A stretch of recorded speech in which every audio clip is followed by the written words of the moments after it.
Shalom, senang sekali saya bisa berjumpa dengan rekan-rekan mahasiswa semuanya, di mana pada saat ini kita kembali masuk di dalam kegiatan kelas liturgi dan musik gereja sesuai dengan kegiatan RPS yang sudah kita bahas sebelumnya. Di pertemuan yang ke-11 kita akan membahas mengenai membuat ibadah yang menarik dan akhirnya juga menyusun sebuah ibadah yang kreatif. Tujuan pembahasan pembelajaran kita diharapkan mahasiswa mampu mengintegrasikan esensi teologis dengan unsur kontemporer sehingga dapat menyusun variasi bentuk ibadah yang segar tanpa kehilangan makna dan esensi dalam sebuah konsep teologisnya. Kemudian mahasiswa memiliki atau mampu menyusun sebuah struktur liturgi yang kreatif dan juga merancangkan liturgi yang tematis, yang alami dan juga mengalir. Kemudian ada kepekaan kontekstual terhadap kebutuhan jemaat, dan di mana mahasiswa mampu menganalisis karakteristik jemaat yang dilayani, baik itu misalnya remaja,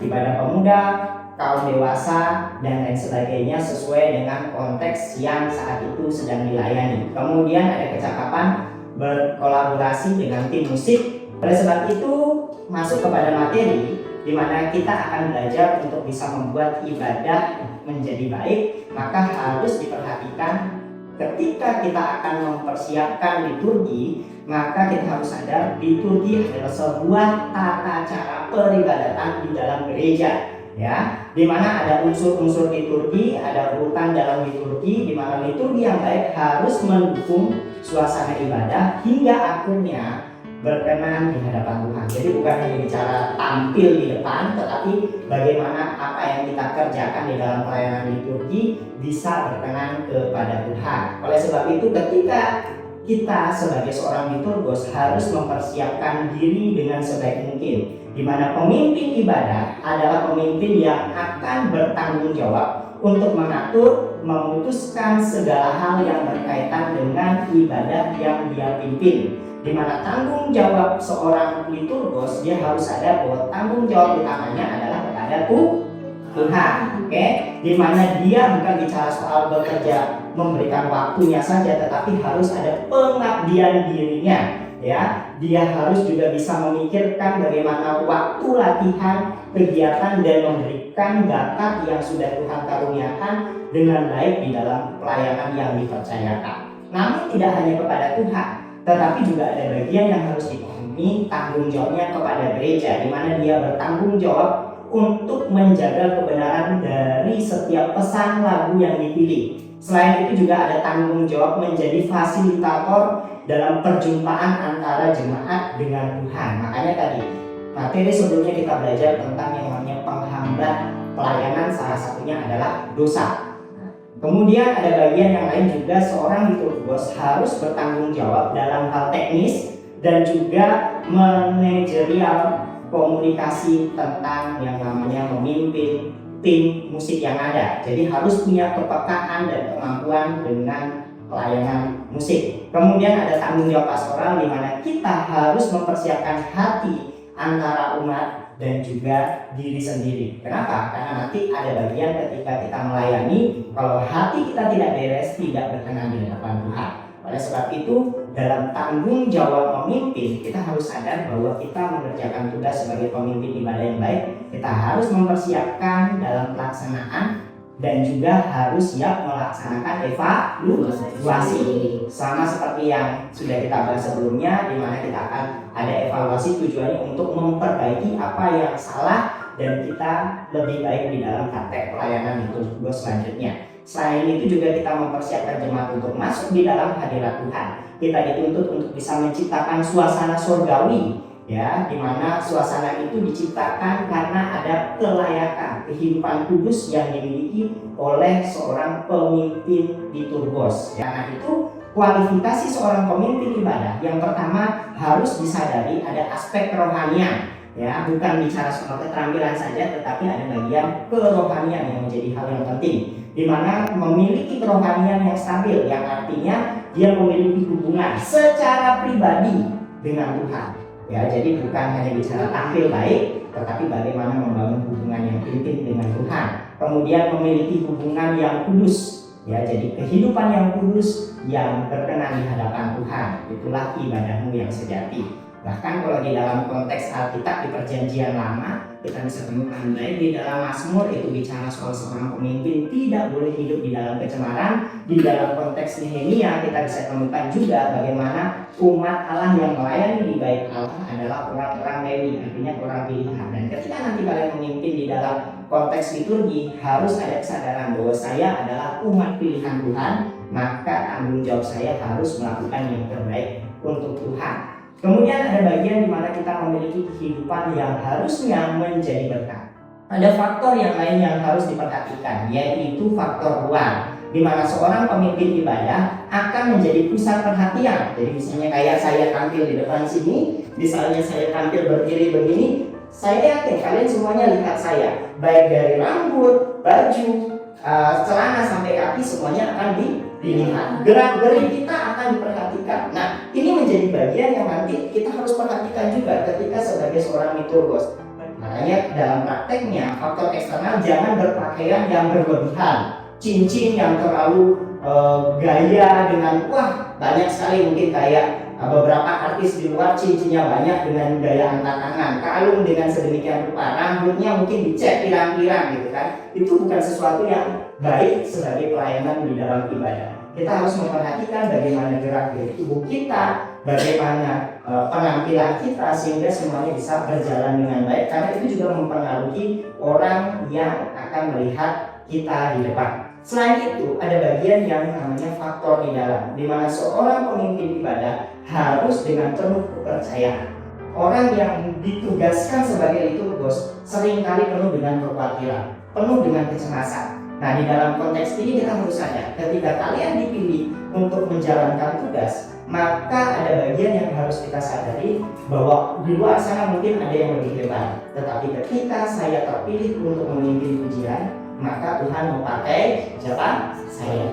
Nah, oleh sebab itu perlu yang namanya seorang liturgos memiliki keterampilan yang baik, ya. Jadi dia harus punya keterampilan, mulai melatih yang namanya cara menyanyi. Karena nanti kalau misalnya saudari Sinta memimpin pujian, mengangkat pujian, kemudian nyanyinya pas, pasti mengganggu audiens atau jemaat yang hadir. Nah, ini jadi hal yang harus diperhatikan. Makanya perlu yang namanya seorang liturgos belajar untuk melatih diri menyanyi dengan baik. Nah, selain itu dia juga harus punya kreativitas yang baik di dalam menyusun liturgi dan memilih lagu dan penggunaan jenis musik yang apa. Makanya kita kemarin sudah sedikit belajar tentang yang namanya genre-genre musik. Nah, ini jadi bagian bagaimana kita mau memikirkan, kalau saya bawa lagu ini artinya tujuannya seperti apa, ya, musiknya genrenya apa, cocok enggak dengan lagunya ini. Nah, ini jadi bagian yang harus dipikirkan. Kemudian ada harus punya keterampilan atau kemampuan dalam memimpin ibadah yang baik. Nah, untuk memimpin ibadah yang baik ini kita perlu latihan. Jangan hanya siapin lagu kemudian bingung mau buat apa.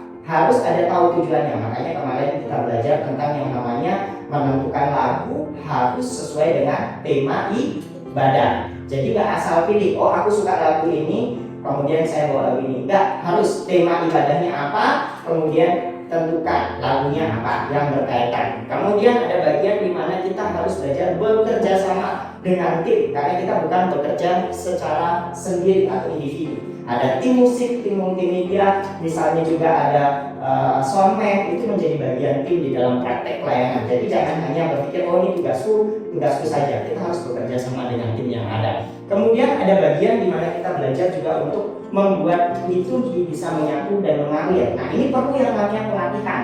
Makanya nanti diharapkan kalian bisa belajar untuk menonton video-video YouTube tentang ibadah-ibadah di gereja-gereja. Seperti yang kita sudah bahas sebelumnya, kalian ada tugas untuk survei gereja. Nah, survei gereja itu tujuannya apa? Memberikan wawasan, oh di gereja A ibadahnya seperti apa, di gereja B seperti apa. Itu jadi panduan buat kita untuk memikirkan bagaimana konsep liturgi yang akan kita kerjakan.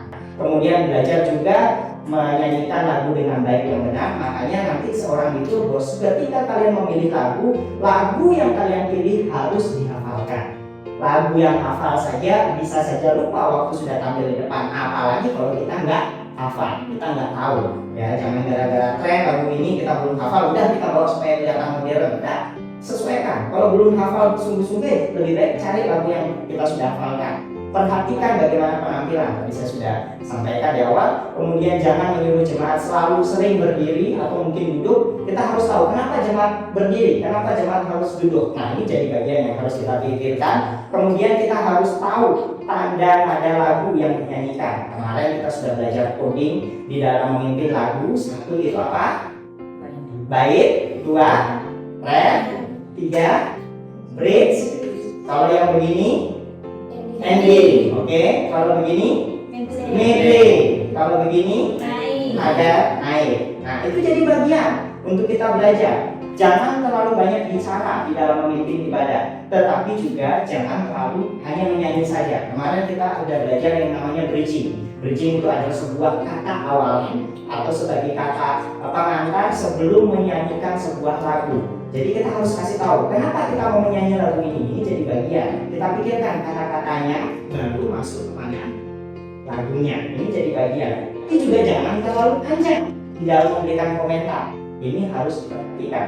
Dan yang terakhir adalah kalau sudah di atas mimbar, kita harus sadar bahwa Tuhan yang mau pakai kita. Jadi jangan biarkan rasa minder atau rasa malu menghambat pelayanan kita. Ini menjadi bagian yang kita harus pahami di dalam praktek memimpin ibadah yang baik dan keren. Kira-kira dari sini ada yang mau ditanyakan? Apa saya mau bertanya, Pak? Tadi kan ada berkenaan dengan kita tuh mempersiapkan diri dan mempersiapkan jemaat. Kira-kira bagaimana cara kita itu mempersiapkan jemaat ketika mau ibadah, Pak? Salah satunya adalah tadi kata pengantar.